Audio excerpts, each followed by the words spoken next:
Welcome guys, welcome to my channel. आज हम लोग केवीएस का पीजीटी इकोनॉमिक्स का जो एग्ज़ाम 23 फरवरी को हुआ था उस क्वेश्चन पेपर को हम सॉल्व कर रहे थे। इससे पहले हम इस क्वेश्चन पेपर की 2 वीडियोस को ऑलरेडी डिस्कस कर चुके हैं। अगर आपने वो नहीं देखी तो आप चैनल पर जाकर देख सकते हैं। इसके अलावा भी हमने डिफरेंट क्वेश्चन पेपर्स, चाहे वो एचटेट के हो, केवीएस के हो, एनवीएस के हो, उनको डिटेल में सोल्व किया है। अगर आपने वो नहीं देखे तो आप चैनल पर जाइए, हर क्वेश्चन पेपर की क्या बनी हुई है, प्लेलिस्ट बनी हुई है। और अगर आप मेरे चैनल पर नए हो, फर्स्ट टाइम आए हो, अगर आपको मेरे क्वेश्चन पेपर अच्छे लगे, समझाया हुआ तरीका अच्छा लगे, तो प्लीज़ मेरे चैनल को लाइक करना, शेयर करना एंड सब्सक्राइब करना। आज का जो हमारा क्वेश्चन पेपर है, इसका जो फर्स्ट क्वेश्चन है जो आप डिस्कस करेंगे, उसमें क्या बोला गया है, which of the following is not a reason for deflation. इनमें से क्या जो है एक जो है मंदी का कारण नहीं है। पहला ऑप्शन है reduction in money supply.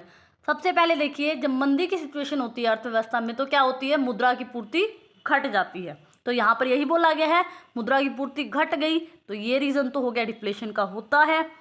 Next option देखिए, नेक्स्ट ऑप्शन में बोला है रिडक्शन इन इन्वेस्टमेंट स्पेंडिंग, कि निवेश पर किए जाने वाले खर्च को हम क्या कर देते हैं, घटा देते हैं, क्योंकि अर्थव्यवस्था में उतनी डिमांड नहीं हो रही होती, जिसकी वजह से निवेश पर किया जाने वाला जो खर्च होता है उसको भी बिजनेसमैन घटा देता है। तो ये स्टेटमेंट भी डिफ्लेशन के बारे में बिल्कुल करेक्ट दी गई है।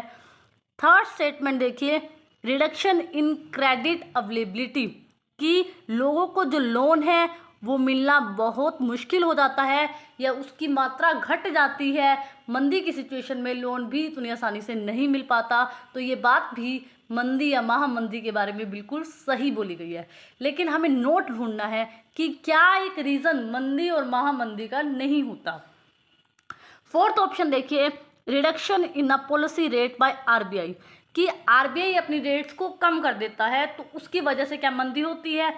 हम एक एग्जांपल से देखते हैं। सपोज करो आरबीआई ने क्या करा, बैंक रेट को कम कर दिया।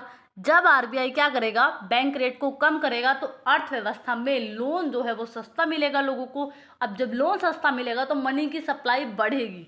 तो मंदी की सिचुएशन में मनी की सप्लाई कम होती है, ना कि बढ़ती है।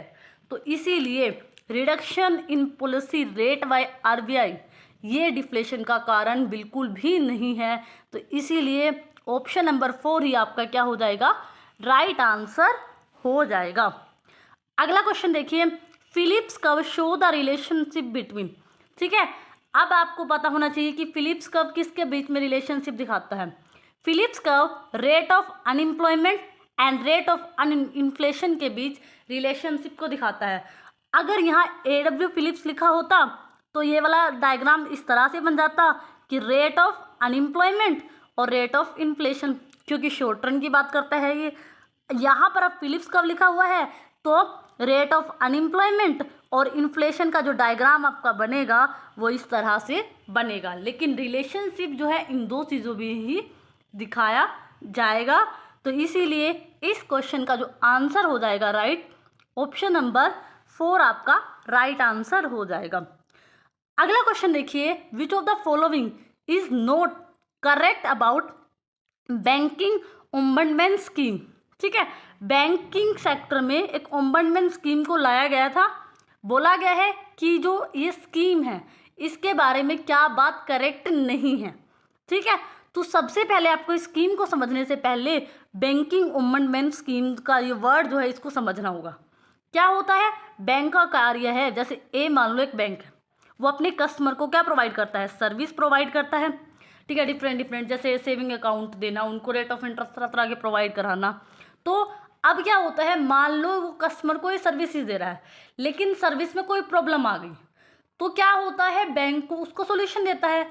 अगर मान लो बैंक अपने कस्टमर की प्रॉब्लम का सोल्यूशन 30 डे के अंदर नहीं देता, और तो क्या कर सकता है, आरबीआई ने क्या कर दिया, कंज्यूमर्स के लिए क्या बनाया हुआ है, आरबीआई द्वारा हर बैंक का एक ओम्बडसमैन जो है वो अपॉइंट किया गया है कि अगर बैंक आपकी प्रॉब्लम का सॉल्यूशन 30 डे के अंदर नहीं देता तो आप कहाँ कंप्लेन कर सकते हो, आप ओम्बड्समैन के पास जाके कंप्लेन कर सकते हो। वो लिमिटेड टाइम पीरियड के अंदर आपकी प्रॉब्लम का क्या देगा, सोल्यूशन देगा। ये अपॉइंट किए जाते हैं पर्सन्स। ये प्रॉब्लम जो है ये इसलिए ये स्कीम लाई गई थी ताकि जो कस्टमर जो सर्विसेज दी जाती है बैंक के द्वारा उसमें क्या हो जाए, इम्प्रूवमेंट हो जाए। ठीक है, अब आपको बताना है कि क्या चीज़ इसके बारे में करेक्ट नहीं है। सबसे पहली बात, फर्स्ट स्टेटमेंट में बोला गया है the scheme was introduce by RBI in 1995। कि जो स्कीम है आरबीआई द्वारा अंडर सेक्शन 35A 1995 में इंट्रोड्यूस की गई। ये स्टेटमेंट बिल्कुल करेक्ट है। इस स्कीम को आरबीआई द्वारा सेक्शन 35A और अंडर बैंकिंग रेगुलेशन एक्ट के तहत इसे इंट्रोड्यूस किया गया था 1995 में। तो ये स्टेटमेंट तो बिल्कुल करेक्ट दी गई है। ऑप्शन नंबर सेकंड को देखिए। ऑप्शन नंबर सेकंड में क्या बोला गया है, ऑप्शन नंबर सेकंड में बोला गया है the scheme is residual of customer complaints against bank.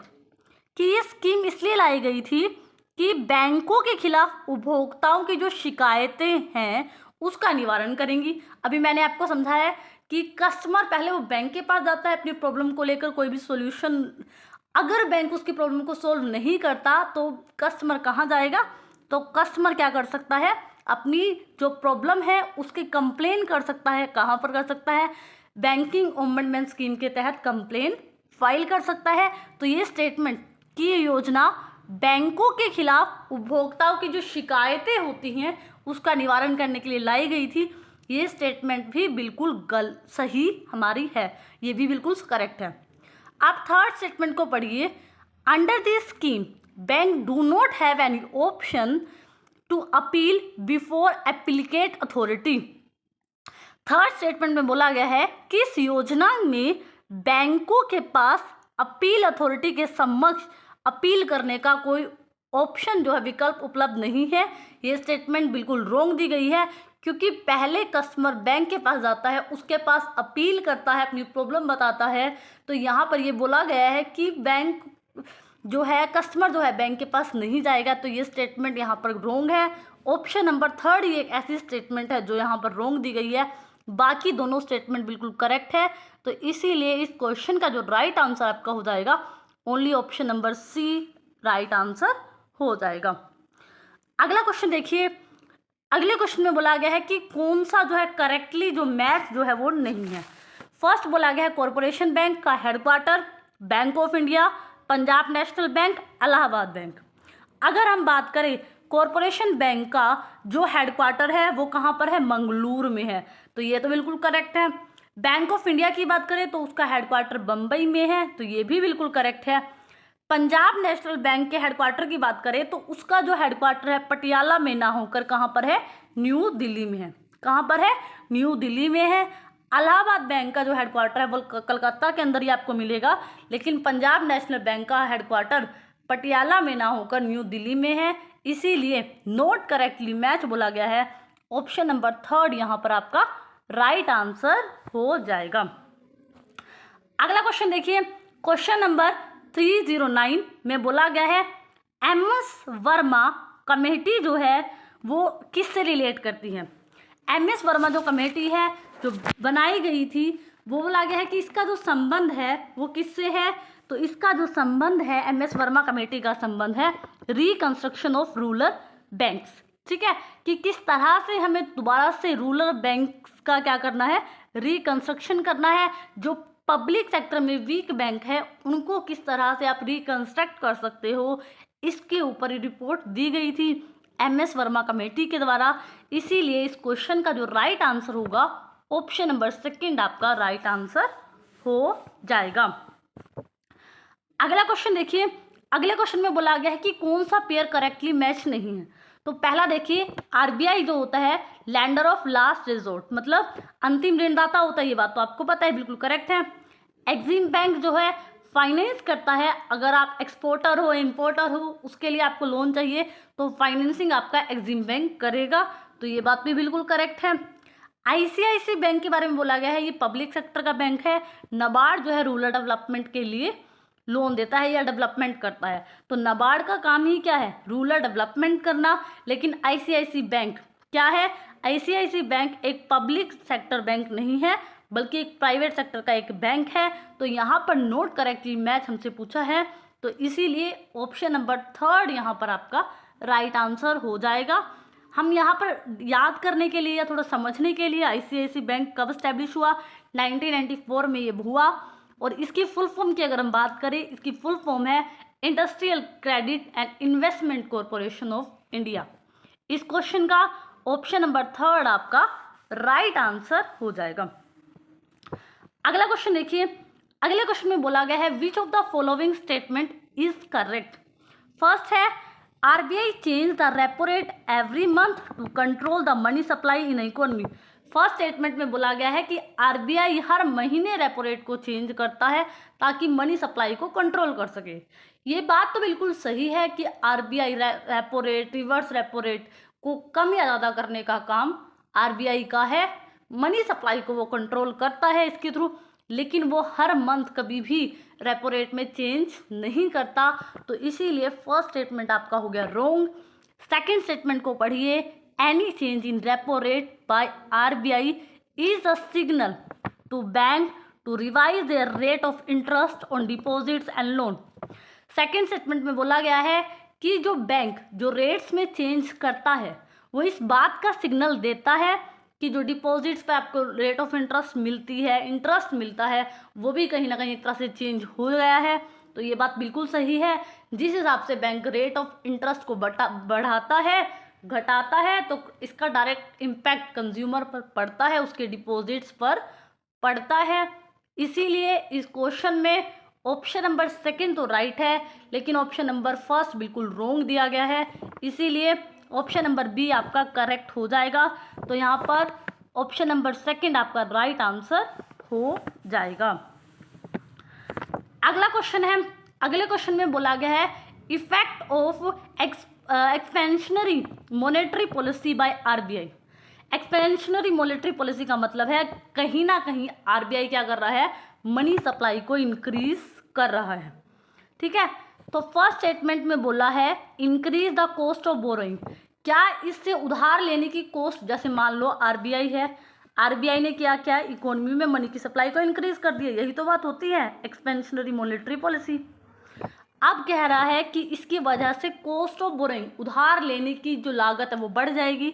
तो आप उसके बारे में कुछ नहीं कह सकते क्योंकि मनी सप्लाई इंक्रीज हुई है। मनी सप्लाई इंक्रीज होने का मतलब ये भी तो हो सकता है कि कहीं ना कहीं बैंक रेट, रेपो रेट ये घटे हों, तो आप कॉस्ट ऑफ बोरोइंग का इम्पैक्ट नहीं पड़ता। It decrease the money supply, जब वो कह रहा है कि एक्सपेंशनरी मॉनेटरी पॉलिसी की वजह से मनी सप्लाई इंक्रीज करेगी तो डिक्रीज तो कर ही नहीं सकती। It has no effect on rate of interest charge by commercial bank. अगर मॉनेटरी पॉलिसी ये कह रहे हैं कि कमर्शियल बैंक्स की जो रेट ऑफ इंटरेस्ट चार्ज करते हैं तरह तरह के, उस पर कोई इम्पैक्ट नहीं पड़ेगा, पड़ता है। अगर मान लो मनी सप्लाई को इंक्रीज किया गया है, हो सकता है कि बैंक रेट को हटा के किया गया हो, सीआरआर को हटा के किया गया हो, तो आप ये कैसे कह सकते हो कि इंटरेस्ट रेट जो कमर्शियल बैंक चार्ज करते हैं उन पे कोई इम्पैक्ट नहीं पड़ेगा। ये बात भी बिल्कुल रॉन्ग है। It increase the money supply. तो यहाँ पर एक ही बात बिल्कुल सही है कि अगर गवर्नमेंट किसी भी तरीके से एक्सपेंशन करना चाहती है मॉनेटरी पॉलिसी का, तो हर हालत में आपकी मनी की सप्लाई बढ़ेगी। इसीलिए इस क्वेश्चन का ऑप्शन नंबर 4 ही क्या हो जाएगा, राइट आंसर हो जाएगा। अगला क्वेश्चन देखिए, choose the correct statement. First statement में बोला गया है banks were nationalise in India in 1969 and 1980 कि बैंकों का जब राष्ट्रीयकरण किया गया था 1959 में और 1980 में किया गया था। ये दोनों ही स्टेटमेंट क्या है, करेक्ट है, क्योंकि 1969 में 14 बैंक का और 1980 में 6 शेड्यूल्स बैंक का क्या किया गया था, नेशनलाइजेशन किया गया था। अगला देखिए, nationalisation of bank did bring financial inclusion कि कहीं ना कहीं बैंकों के राष्ट्रीयकरण से सबसे बड़ा ये फायदा हुआ कि वित्तीय स्तर पर क्या हुआ, इंक्लूजन आया कि आपने हर चीज़ को सबमिट किया, एक मिला के लेके आया, फाइनेंशियल सेक्टर को स्ट्रॉन्ग किया, तो इंक्लूजन तो हुआ है। तो यहाँ पर दोनों ही स्टेटमेंट आपने देखी करेक्ट दी गई है। इसीलिए इस क्वेश्चन का जो राइट आंसर हो जाएगा आपका ऑप्शन नंबर 3 राइट आंसर हो जाएगा। अब अगला क्वेश्चन देखिए, अगला क्वेश्चन है which of the following statement regarding Urjit Patel committee is correct. इनमें से कौन सी स्टेटमेंट उर्जित पटेल कमेटी के बारे में जो है करेक्ट जो है हमें दी गई है। फर्स्ट स्टेटमेंट में बोला गया है the committee was appointed to examine the monetary policy framework of RBI, कि जो उर्जित पटेल कमेटी बनाई गई थी कि मॉनेटरी पॉलिसी जो होती है हमारी, उस फ्रेमवर्क को चेक करने के लिए, एग्जामिन करने के लिए, विश्लेषण करने के लिए बनाई गई थी आरबीआई के द्वारा। तो ये स्टेटमेंट अगर हम बात करें तो बिल्कुल करेक्ट दी गई है। सेकंड देखिए, the committee suggested to adopt new CPI consumer price index as a normal anchor for policy recommendation. यहाँ पर ये बोला गया है कि ये जो पॉलिसी है ये क्या कहती है, ये पॉलिसी कि हमें एक नया सीपीआई जो है कंज्यूमर प्राइस इंडेक्स को चूज करना चाहिए, कि पॉलिसी की रिकमेंडेशन थी। तो ये वाली स्टेटमेंट के बारे में क्या बोला गया है कि ये कमेटी सजेस्ट करती है कि एक नया सीपीआई जो है वो हमें चूज करना चाहिए। ये उर्जित पटेल कमेटी ने क्या की थी, रिकमेंडेशन दी थी। तो ये बात भी इनके बारे में बिल्कुल करेक्ट दी गई है। तो थर्ड स्टेटमेंट है it recommend that RBI governor should not be a chairman of monetary policy committee. जो थर्ड स्टेटमेंट है कि उर्जित पटेल कमेटी ने ये कहा कि आरबीआई का जो गवर्नर होता है वो मॉनेटरी पॉलिसी कमेटी का चेयरमैन नहीं होता। ऐसी कोई रिकमेंडेशन उर्जित पटेल कमेटी ने नहीं दी थी। तो इसीलिए हम क्या कहेंगे कि फर्स्ट दो स्टेटमेंट बिल्कुल करेक्ट है। ऑप्शन नंबर थर्ड के बारे में कोई बातचीत हुई ही नहीं थी। इसीलिए इस क्वेश्चन का जो राइट आंसर हो जाएगा आपका ऑप्शन नंबर फर्स्ट आपका राइट आंसर हो जाएगा। अगला क्वेश्चन देखिए, which of the following is not correct. अब इनमें से बोला गया है कि इसमें से कौन सी स्टेटमेंट जो है करेक्ट जो है वो नहीं है। फर्स्ट स्टेटमेंट देखिए, bank do not earn any interest on CRR deposits with RBI, कि बैंक आरबीआई के पास जो सीआरआर जमा करता है कोई भी ब्याज नहीं कमाते। तो बैंक को सीआरआर डिपॉजिट्स पर किसी तरह का कोई इंटरेस्ट नहीं मिलता। ये बात बिल्कुल करेक्ट बोली गई है। अगला स्टेटमेंट देखिए, ओपन मार्केट ऑपरेशन कुछ नहीं है, बल्कि क्या है, आप सेल करते हो, परचेज करते हो गवर्नमेंट सिक्योरिटीज़ को ओपन मार्केट में। ओपन मार्केट ऑपरेशन का मतलब यही तो है कि वहाँ पर सिक्योरिटीज़ को सेल परचेज किया जाता है। तो यहाँ पर ये वाली स्टेटमेंट भी करेक्ट दी गई है। थर्ड स्टेटमेंट देखिए, थर्ड स्टेटमेंट में बोला गया है commercial bank are regulated by RBI. Commercial जितने भी व्यापारिक बैंक हैं उन सभी का रेगुलेशन कौन करता है, आरबीआई करता है। तो ये स्टेटमेंट भी यहाँ पर करेक्ट दी गई है। फोर्थ स्टेटमेंट देखिए, RBI has nothing to do with foreign exchange reserves of a country, कि आरबीआई का हमारे देश के विदेशी मुद्रा भंडार से कोई लेना देना नहीं है। ये बात बिल्कुल गलत है, क्योंकि उसको कंट्रोल करना, मैनेज करना, ठीक है, ये सब काम आरबीआई देखता है। तो यहाँ पर ऑप्शन नंबर 4 ही है जो एक बिल्कुल करेक्ट ऑप्शन नहीं दिया गया। तो इसीलिए ऑप्शन नंबर 4 आपका यहाँ पर राइट आंसर हो जाएगा, क्योंकि आपसे नोट करेक्ट पूछा गया है। अगला क्वेश्चन देखिए, अगला क्वेश्चन में क्या पूछा गया है। अगले क्वेश्चन में पूछा गया है which of the following is correct about GDP deflator. GDP deflator क्या होता है, nominal GDP upon constant GDP का रेशियो होता है, ठीक है। It is a comprehensive measure of inflation. हाँ, जीडीपी डिफ्लेटर से हम क्या कर सकते हैं, इन्फ्लेशन को मेजर करते हैं। तो ये वाली स्टेटमेंट बिल्कुल करेक्ट है कि it is a comprehensive measure of inflation. ये वाली बात बिल्कुल सही है। It is derive as a ratio of GDP at current price upon constant price. Nominal GDP और रियल जीडीपी का ये रेशियो होता है। तो ये वाली स्टेटमेंट भी यहाँ पर बिल्कुल करेक्ट दी गई है। इसीलिए इस क्वेश्चन के अंदर दोनों ही स्टेटमेंट सही हैं। तो हम कहेंगे both A and B are correct. तो ऑप्शन नंबर 3 यहाँ पर आपका राइट आंसर हो जाएगा। अगला क्वेश्चन देखिए, अगला क्वेश्चन है which of the following is the correct about which of the following is the correct about national rural livelihood mission.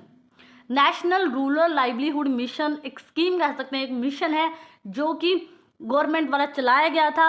अब ये बोला गया है कि इसके बारे में कौन सी स्टेटमेंट जो है यहाँ पर करेक्ट दी गई है। फर्स्ट ऑफ ऑल बोला गया है it is a poverty alleviation project implemented by ministry of rural development government of India. पहले स्टेटमेंट में बोला गया है कि ये गरीबी को ख़त्म करने के लिए एक प्रोजेक्ट चलाया गया था, जिसे किसने चलाया था? Ministry of rural development government of India ने चलाया था। ये बात बिल्कुल सही है। इसे 2011 के अंदर क्या किया गया था? लॉन्च किया गया था। सेकेंड स्टेटमेंट देखिए, the scheme works together organising rural poor in self help group to promote self employment. ये स्कीम ये चाहती थी कि कहीं ना कहीं जो गांव के अंदर लोग आपस में मिलजुल कर काम करें और सेल्फ हेल्प ग्रुप कि वो जॉब को जनरेट खुद से करें। सेल्फ हेल्प ग्रुप को प्रमोट किया गया था ताकि जो स्वयं रोजगार है वो प्रमोट हो। तो ये वाला मिशन भी, ये एक ऑब्जेक्टिव भी नेशनल रूरल लाइवलीहुड मिशन का था। तो हम कहेंगे ये 2011 में जो लॉन्च किया गया था, इसके बारे में जो बोली गई दोनों स्टेटमेंट है वो करेक्ट है। तो इसीलिए इस क्वेश्चन का जो राइट आंसर हो जाएगा आपका ऑप्शन नंबर सेकंड, यहाँ पर आपका राइट आंसर हो जाएगा। अगला क्वेश्चन देखिए, अगले क्वेश्चन में क्या बोला गया है? अगले क्वेश्चन में बोला गया है which of the following statements are correct, कि इनमें से कौन सी स्टेटमेंट जो है करेक्ट है। पहला बोला गया है the FERA of 1973 is India was replace by FEMA June 2000 by Atal Bihari Vajpayee government. कि जो फारा एक्ट था, FERA जो एक्ट था, फॉरेन एक्सचेंज रेगुलेशन एक्ट जो था, जो 1973 में लाया गया था, उसको हमने FEBM एक्ट से रिप्लेस कर दिया था, जिसकी फुल फॉर्म थी फॉरेन एक्सचेंज मैनेजमेंट एक्ट। और जो जून 2000 में किया गया था ये, और उस टाइम अटल बिहारी वाजपेयी की जो गवर्नमेंट थी वो थी। ये स्टेटमेंट बिल्कुल करेक्ट है। 1973 के एक्ट को 2000 से हमने क्या कर दिया? रिप्लेस कर दिया था। ठीक है, ये क्या था? The new act deal with foreign exchange civil offence. ये जो नया एक्ट था ये कहीं ना कहीं फॉरेन एक्सचेंज के बारे में एक सिविल ऑफेंस था, मतलब उसके एक नया कानून कह सकते हैं हम एक तरह का। तो ये बात बिल्कुल सही है। तो इस क्वेश्चन में दी गई दोनों ही स्टेटमेंट करेक्ट बोली गई हैं। तो इसीलिए इस क्वेश्चन का जो राइट आंसर आपका हो जाएगा ऑप्शन नंबर थर्ड, यहाँ आपका राइट आंसर हो जाएगा। अगला क्वेश्चन देखिए, the credit link capital subsidy scheme. ये बोला गया है कि credit link capital subsidy scheme का जो संबंध है किस सेक्टर से है। तो इसका जो संबंध है इसका संबंध MSME, ऑप्शन नंबर फर्स्ट में MSME सेक्टर आपको दिया गया है। तो यहाँ पर इस स्कीम का जो संबंध है MSME सेक्टर से है। Micro small and medium enterprise को प्रमोट करने के लिए, क्रेडिट प्रोवाइड करने के लिए स्कीम चलाई गई थी।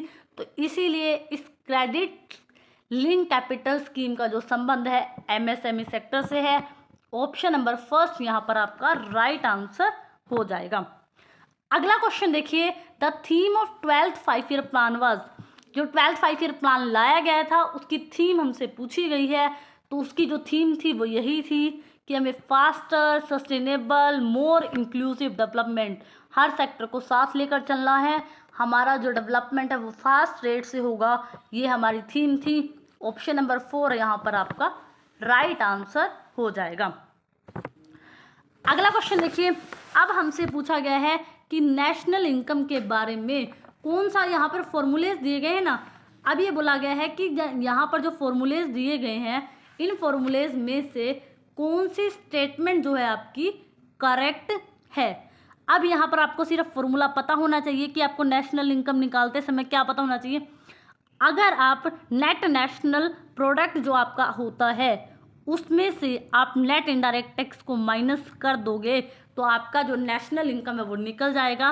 तो यहाँ पर सीधा आपसे फॉर्मूला पूछा है, तो इस क्वेश्चन में कुछ नहीं है। ऑप्शन नंबर थर्ड आपका राइट आंसर हो जाएगा। अगला क्वेश्चन देखिए, अगले क्वेश्चन में आपसे पूछा गया है कि कौन सा जो है करेक्ट नहीं है। फर्स्ट स्टेटमेंट देखिए, यहाँ पर आपसे GDP पूछी गई है। अगर आप नेशनल इनकम में से net factor income from abroad निकाल दोगे तो आपकी डोमेस्टिक इनकम आ जाएगी, तो ये तो बिल्कुल करेक्ट है। अगला देखिए, NNP ग्रोस नेशनल प्रोडक्ट में आप डेप्रिसिएशन ऐड कर देते हो तो आपका GNP निकल जाता है, तो ये स्टेटमेंट भी यहाँ पर करेक्ट दी गई है, क्योंकि डेप्रीशिएशन ऐड करते ही वो सकल घरेलू उत्पाद बन जाता है। थर्ड स्टेटमेंट आप देखिए, थर्ड स्टेटमेंट में क्या बोला गया है, एनडीपी नेट डोमेस्टिक प्रोडक्ट आपका निकाला गया है। तो सबसे पहले इन्होंने क्या किया, ग्रोस नेशनल प्रोडक्ट में से डेप्रीशिएशन माइनस किया, तो ये क्या बन गया, तो ये आपका बन गया ग्रोस नेशनल प्रोडक्ट में से डेप्रीशिएशन माइनस किया, तो ये बन गया आपका एनएनपी। ठीक है, फिर उन्होंने क्या किया, विदेशों से प्राप्त होने वाली आय को भी माइनस कर दिया, जिसकी वजह से ये डोमेस्टिक बन गया, तो ये क्या बन गया, फिर एनडीपी बन गया। तो यहाँ पर थर्ड स्टेटमेंट भी बिल्कुल करेक्ट दी गई है। बचा आपका ऑप्शन नंबर 4। ऑप्शन नंबर 4 में देखो इन्होंने क्या किया, पहले तो इन्होंने नेट नेशनल प्रोडक्ट में डेप्रीशिएशन को ऐड कर दिया, जिसकी वजह से ये जीडीपी नहीं रहा, और फिर इन्होंने net factory income from abroad minus कर देते तो सही था, लेकिन यहाँ पर इन्होंने क्या कर दिया, इसको प्लस कर दिया, तो ये जीडीपी नहीं रहा, क्योंकि जीडीपी होता है ग्रोस डोमेस्टिक प्रोडक्ट होता है। तो इसीलिए ऑप्शन नंबर 4 ही एक ऐसा ऑप्शन है जो बिल्कुल करेक्ट नहीं है। तो यहाँ पर ऑप्शन नंबर 4 ही आपका क्या हो जाएगा, राइट आंसर हो जाएगा, क्योंकि आपसे नॉट करेक्ट पूछा गया है। अगला क्वेश्चन देखिए, which of the following is not included in revenue receipts of a government of India. जो रिवेन्यू रिसिप्ट्स होती है, मैंने आपको पहले भी बताया है कि वो सारे इनकम जो कि गवर्नमेंट के अकरिंग इन नेचर है, गवर्नमेंट को बार बार करने पड़ते हैं, तो ये होते हैं कि जो गवर्नमेंट को कंटिन्यूसली करने पड़ते हैं, तो वो सब इसके अंदर आएंगे। तो जो इंटरेस्ट रेट होती है, लोन्स पे जो भी इंटरेस्ट मिलता है, प्रॉफिट होता है, डिविडेंड होता है, वो तो रिवेन्यू रिसिप्ट में आता है। देखो, इंटरेस्ट जो लोन पे स्टेट गवर्नमेंट ने दिया, वो प्रॉफिट जो है वो भी इसके अंदर आएगा, फाइन एंड बोरोइंग पेनल्टी ये भी हमारी रिवेन्यू रिसिप्ट्स होती हैं। लेकिन बोरोइंग जो होती हैं, बोरोइंग हमारे कैपिटल अकाउंट में जाती है, तो ये रिवेन्यू अकाउंट का पार्ट नहीं होती। तो इसीलिए इस क्वेश्चन का जो आपका राइट आंसर हो जाएगा, नॉट इंक्लूडेड पूछा है, तो ऑप्शन नंबर 4 आपका राइट आंसर हो जाएगा। अगला क्वेश्चन देखिए, अगले क्वेश्चन में आपसे पूछा है, which of the following statement is are correct. First statement बोला गया है, service sector has been a driver of high growth rate of GDP in India during post reform period. ये बोला गया है कि हमारे 3 सेक्टर होते हैं, primary, secondary and service sector. ठीक है, तो ये बोला गया है जो सर्विस सेक्टर है, जो सेवा क्षेत्र है, वो सबसे ज़्यादा क्या करता है, ड्राइवर की तरह काम कर रहा है हमारी जीडीपी की ग्रोथ रेट में, उसका हिस्सा ज़्यादा है। और ये कब से हो पाया है, जब हम रिफॉर्म्स लेके आए थे 1991 के, उसके बाद की बात कर रहे हैं। तो ये बात बिल्कुल सही है, जब से हमारी रिफॉर्म्स आए हैं उसके बाद से सर्विस सेक्टर हमारी ग्रोथ में बहुत डोमिनेंट रोल प्ले कर रहा है। तो ऑप्शन नंबर फर्स्ट स्टेटमेंट जो है यहाँ पर हमारी बिल्कुल करेक्ट दी गई है। सेकेंड स्टेटमेंट देखिए, service sector in largest contribution in employment and second largest contribution in GDP in last 2 decade. तो सेकेंड स्टेटमेंट आपकी रॉन्ग है। इन्होंने क्या बोला है कि सर्विस सेक्टर सबसे ज़्यादा एम्प्लॉयमेंट देता है।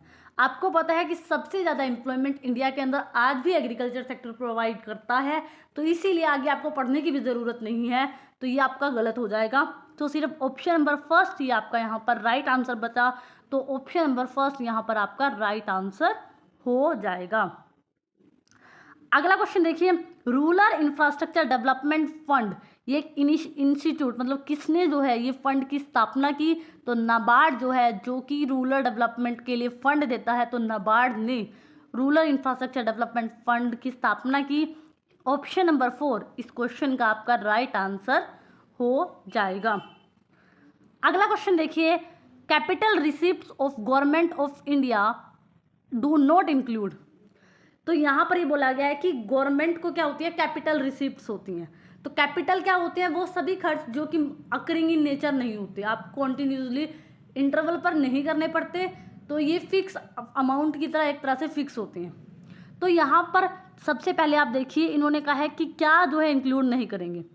तो सबसे पहला ही ऑप्शन देखिए आप, interest receipts on loan, loan पे जो इंटरेस्ट मिलता है, प्रॉफिट मिलता है, डिविडेंड मिलता है, ये सब हमारे रिवेन्यू अकाउंट में जाता है, ये कैपिटल अकाउंट में नहीं जाएगा। तो इसीलिए ऑप्शन नंबर फर्स्ट ही आपका यहाँ पर राइट आंसर हो जाएगा। बाकी सभी options, borrowing, recovery of loan, income आपको डिसइन्वेस्टमेंट से होती है, तो वो सब हमारा कैपिटल रिसिप्ट्स में जाएगा। लेकिन इंटरेस्ट जो आपको मिलेगा वो रिवेन्यू अकाउंट का हिस्सा है, ना कि कैपिटल अकाउंट का। तो इसीलिए इस क्वेश्चन का जो आपका आंसर होगा ऑप्शन नंबर फर्स्ट यहाँ पर आपका राइट आंसर हो जाएगा। अगला क्वेश्चन देखिए, आपसे क्या पूछा गया है, टैक्स मल्टीप्लायर पूछा गया है। आपको एमपीसी दिया गया है, टैक्स रेट दिया गया है, वैल्यू ऑफ टैक्स मल्टीप्लायर पूछा गया है। अब आपको पता है टैक्स मल्टीप्लायर का फॉर्मूला होता है -c एमपीसी 1 - c। आपने कुछ नहीं करना है, इसको पुट कर देना है। माइनस एमपीसी की वैल्यू होगी 0.8, ठीक है, ये आपकी एमपीसी। तो 1 - एमपीसी क्या होगा 0.8, तो ये हो जाएगा आपका 0.2 और ये हो जाएगा 0.8। जब आप 0.8 को डिवाइड करोगे 0.2 के साथ, यहाँ माइनस का निशान आपका रहेगा, तो आपका क्या हो जाएगा, आपका -4 जो है राइट आंसर आएगा।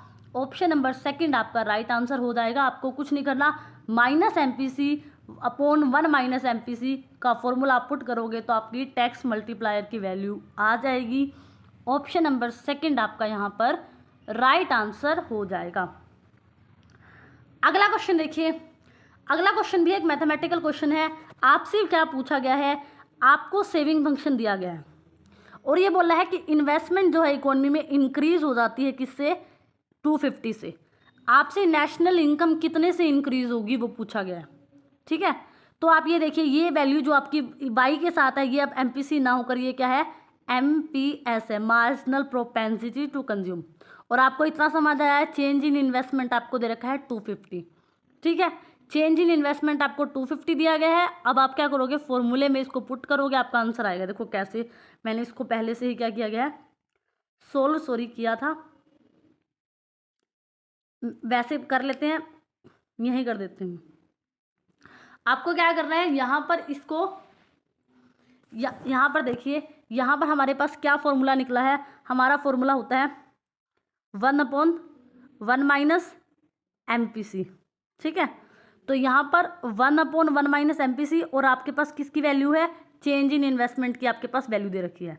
चेंज इन इन्वेस्टमेंट, आप ये वाला फॉर्मूला लगाइए। अब चेंज इन इन्वेस्टमेंट की आपके पास जो वैल्यू है वो कितनी है, 250 है। तो मैंने यहाँ पर डाल दिया 1/1 - एमपीसी की वैल्यू आपके पास कितनी है, सीधा आपके पास क्या दे रखा है, एमपीएस दे रखा है, ठीक है। सीधा आपके पास क्या दे रखा है, एमपीएस दे रखा है, वो कितना दे रखा है 1/0.25। और यहाँ पर आपके पास क्या है, इन्वेस्टमेंट में चेंज है 250। जब आप इसको क्या करते हो, और यहाँ से आपकी क्या आ जाएगी, इनकम आ जाएगी। अब आपके पास क्या है, एग्जैक्ट इक्वेशन जो है आपके पास ये है 250/0.25। जब आप यहाँ इसको सोल्व करोगे ना, तो आपका क्या आ जाएगा, 1000 जो है वो आपका राइट आंसर जो है वो आ जाएगा। और आपका ऑप्शन नंबर जो थर्ड है वो राइट आंसर हो जाएगा।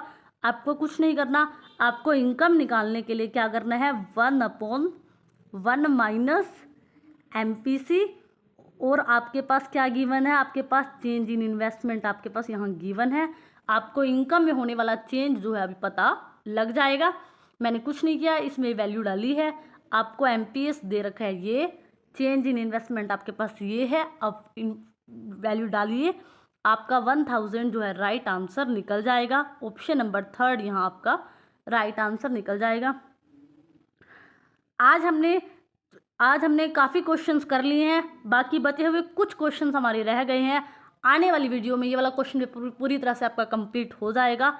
आई होप सो जितने भी क्वेश्चंस हमने किए आपको समझ आए होंगे, अच्छे लगे होंगे। तो अगर आपको समझ आया हो तो प्लीज़ मेरे चैनल को लाइक करना, शेयर करना एंड सब्सक्राइब करना। Thank you so much for watching this.